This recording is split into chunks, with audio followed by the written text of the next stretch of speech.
Vote আসার আগে বঙ্গ বিজেপিও কিন্তু নানান রকম এই ধরনের কৌশলের কথা বলছে। তিনটে কৌশলের দিকে লক্ষ্য রয়েছে বঙ্গ বিজেপি। কোন কোন কৌশলের কথা বঙ্গ বিজেপি বলছেন? প্রথম কথা, বঙ্গ বিজেপি বলছেন এই যে এসআইআর নিয়ে কিন্তু একেবারে কোমর বেঁধে লাগতে হবে এবং বিহার ভোটের কথা মাথায় রেখে মোদিময় ভোট, মোদিময় ভাবনা চিন্তা এবং অবশ্যই হিন্দুত্বে শান দেওয়ার কথা বলা হচ্ছে বঙ্গ বিজেপির তরফে। এই তিন অস্ত্রে ভর করে একেবারে জোরদার নির্বাচনে নেমে পড়ার কথা বলছে গেরুয়া শিবির। কমলাক্ষ রয়েছেন আমাদের সঙ্গে সরাসরি। একটু কমলাক্ষর কাছ থেকে এই যে তিন কৌশলের যে বিষয়টা বলা হচ্ছে, কমলাক্ষ আর একটু যদি ব্যাখ্যা করে দাও, ঠিক কি চাইছে, কোন অস্ত্রে শান দিতে চাইছে গেরুয়া শিবির?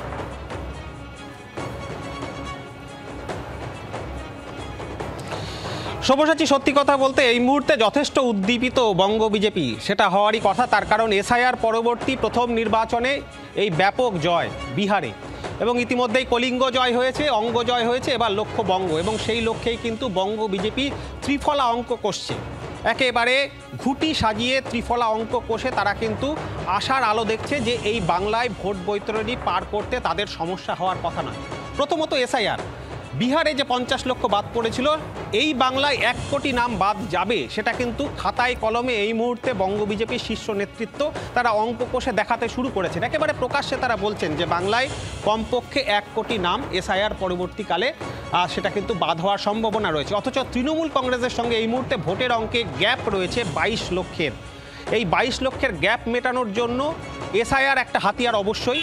সেখানে ইতিমধ্যেই আধার কর্তৃপক্ষ তারা কিন্তু 34 লক্ষ মৃত ভোটারের নাম সামনে এনেছে। অর্থাৎ একদিকে 34 লক্ষ মৃত ভোটার, তাদের নাম বাদ যাবে, অন্যদিকে 13,25,000 ডবল এন্ট্রি, ট্রিপল এন্ট্রি এই নাম ইতিমধ্যেই কিন্তু বঙ্গ বিজেপি তারা ইলেকশন কমিশনের কাছে তারা সেই নথি তুলে দিয়েছে যে ইতিমধ্যেই এই 13,25,000 ডবল এন্ট্রি, ট্রিপল এন্ট্রি হয়ে রয়েছে ভোটার তালিকায়, সেই নাম বাদ যাবে। সুতরাং একটা বড় সংখ্যায়, কোটির কাছাকাছি নাম এসআইআর হলে কিন্তু নাম বাদ পড়ার সম্ভাবনা রয়েছে। এই এসআইআরকে হাতিয়ার করে কিন্তু ব্যাপকভাবে এই মুহূর্তে আশার আলো দেখছে বিজেপি। এবং কমলাক্ষ তুমি সঙ্গে থাকো, কমলাক্ষ তুমি সঙ্গে থাকো। অর্থাৎ এই তিন অস্ত্রে বিজেপি শান দিতে চাইছে এবং এই জায়গা থেকে একটু রাজনৈতিক বিশ্লেষকদের কাছে যাব। প্রতীপ চট্টোপাধ্যায় রয়েছেন আমাদের সঙ্গে সরাসরি। প্রতীপবাবু, এই যে তিন অস্ত্রের কথা বলা হচ্ছে, আমরা দুটো অস্ত্র আগের ভোটেও দেখেছি, তার আগের ভোটও দেখেছি, যেখানে মোদিময় একটা বিষয় ছিল এবং অবশ্যই হিন্দুত্বের শান।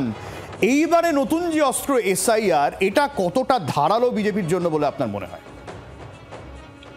দেখুন, এসআইআর নিয়ে বঙ্গ বিজেপি খুবই উদ্দীপ্ত।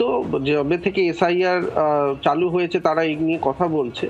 এসআইআর করলে নাম যেমন বাদ যাবে, যেটা আমরা সবাই চাই যে পরিচ্ছন্ন ভোটার লিস্ট থাকুক, আবার একই সাথে অনেক নাম অন্তর্ভুক্ত হবে। বিহারেও আমরা দেখলাম যে নতুন প্রজন্মের যারা ভোট দিতে এসেছে প্রায় 10 লক্ষের মতো, তাদের ভোটটাও একটা বড় ফ্যাক্টর হয়ে গেছে। ফলে এখানে আমি এইটাই চাইবো বঙ্গ বিজেপির কাছে যে তারা যদি সত্যি একটা ভালো ফল বা সরকার পাল্টে সরকার গড়তে চায় পশ্চিমবঙ্গে, তাহলে তাদের কিন্তু পরিকল্পনা বা ম্যানিফেস্টোতে কি রাখছেন সেগুলো কিন্তু খুব গুরুত্বপূর্ণ হবে। যে নাম বাদ যাবে তারপরে যারা ভোট দেবে তারা কিন্তু 5 বছর নিরিখে ভোট দেবে, যে 5 বছর বিজেপির বিরোধিতাটা ঠিক কিরকম ধরনের হয়েছিল। ফলে আমার মনে হয় যে মোদি, নরেন্দ্র মোদি বা অমিত শাহ তারা যখন এখানে আসছেন, তারা কিন্তু গভর্নেন্সের দিকটা তুলে ধরছেন। অর্থাৎ যে দুর্নীতি, প্রশাসনিক গাফিলতি যা যা হয়েছে, আমার মনে হয় বঙ্গ বিজেপির কিন্তু সেই দিকে বেশি নজর দেওয়া উচিত। হিন্দুত্বর যে ধর্মের ব্যাপারটা, সেটা যত কম আনবে তত মানুষের মধ্যে বিভাজনের জায়গাটা বাদ দিয়ে সুশাসনের দিকে বা উন্নয়নের দিকে যে বঙ্গ বিজেপিও নিয়ে যেতে পারে, তাদের যে সেই চেষ্টাটা আছে সেটা কিন্তু করতে হবে। এবং সব থেকে আরেকটা আমি বলবো যে এসআইআর এর প্রক্রিয়া হচ্ছে, সেটা ঠিক মতো হোক আমরা চাই, কিন্তু সেখানে কি বুথ লেভেল এজেন্ট সব জায়গায়, সব বুথে বিজেপির যে সংগঠন, সেটা কি তৈরি হতে পারছে? একদমই একদমই। অনেক ধন্যবাদ প্রদীপবাবু। অর্থাৎ সংগঠন নিয়েও প্রশ্ন তুলছেন রাজনৈতিক বিশ্লেষকরা বিজেপির তরফে, কিন্তু যেরকম আপনাদের শুরু থেকে বললাম যে তিন অস্ত্র আপাতত সামনে রেখে বিজেপি সেইটাই টার্গেট করছে এবং এই তিন অস্ত্রের ক্ষেত্রে অবশ্যই একদিকে এসআইআর রয়েছে, একদিকে নরেন্দ্র মোদী রয়েছেন, অন্যদিকে হিন্দুত্বের শান রয়েছে এবং প্রদীপবাবু উন্নয়নের কথা বলছিলেন। এবং বিহার নিয়ে আমরা যখন দেখেছি এই উন্নয়নের প্রশ্নে, যেখানে এক্সিস্টিং সরকার সরকার দাবি করছে উন্নয়নের, সেখানে বিরোধীদের বিকল্প উন্নয়নের দাবি সাধারণ মানুষ কতটা নেয় তা নিয়ে প্রশ্ন রয়েছে। যেখানে তৃণমূলের উন্নয়নটাই হাতিয়ার, সেই উন্নয়নকে বিজেপি কিভাবে হাতিয়ার করে, তার কাউন্টার হিসেবে আরও উন্নয়নের আশ্বাস কিভাবে দেয় সেটা দেখার রয়েছে। এবং এই 3 অস্ত্রে বিজেপি কিভাবে মাত করতে চায় সেদিকে অবশ্যই নজর থাকবে। বাংলার আওয়াজ, বাঙালির আবেগ, জি 24 ঘন্টা।